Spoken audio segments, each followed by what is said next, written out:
Eccoci qua. Dopo aver fatto tutti i nodini, e ho fatto tutti i belli nodini, ho aperto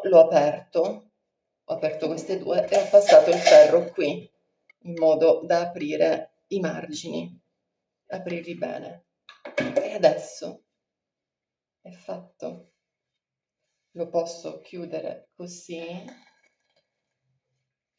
perfettamente, anzi lo metto qui così, in modo che si chiude bene.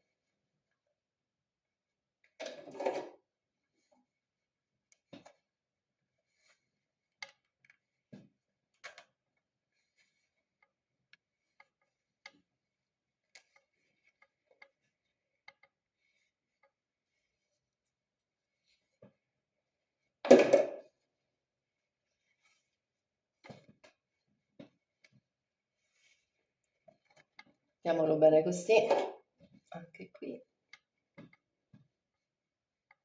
Ecco qua. Facciamo un'altra passata di ferro.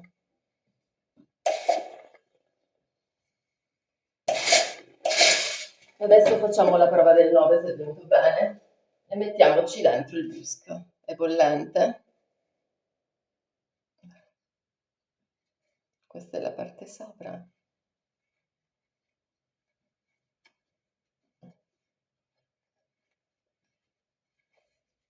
È venuto perfettamente. Eccolo qui. Coincide bene, è venuto bene, veramente bene. Diciamo che questo è fatto.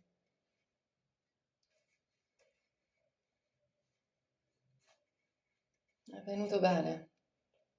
Adesso un'altra cosa che voglio fare è vedere con lo spillo. Prendo un bello spillo, eccolo qui, e vedo se coincidono i punti. Questo coincide quasi perfettamente. E questo qui. Vediamo se coincide. Non coincide perfettamente. Rivediamo di nuovo. Sì, pochi millimetri. Invece qui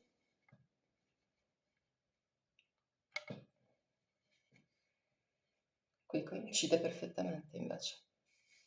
Qui coincide perfettamente, nel sotto manca proprio un millimetro, praticamente sarebbe un punto di macchina a cucire, soltanto un punto.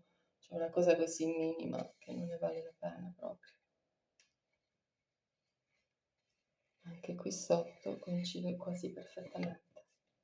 Bene, adesso metterò il busk e mi andrò a fare l'imbastitura. Andrò a imbastire bene questo busk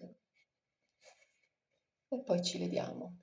Ecco qui, vedi come è infilato bene? È venuto perfettamente. Ci vediamo dopo.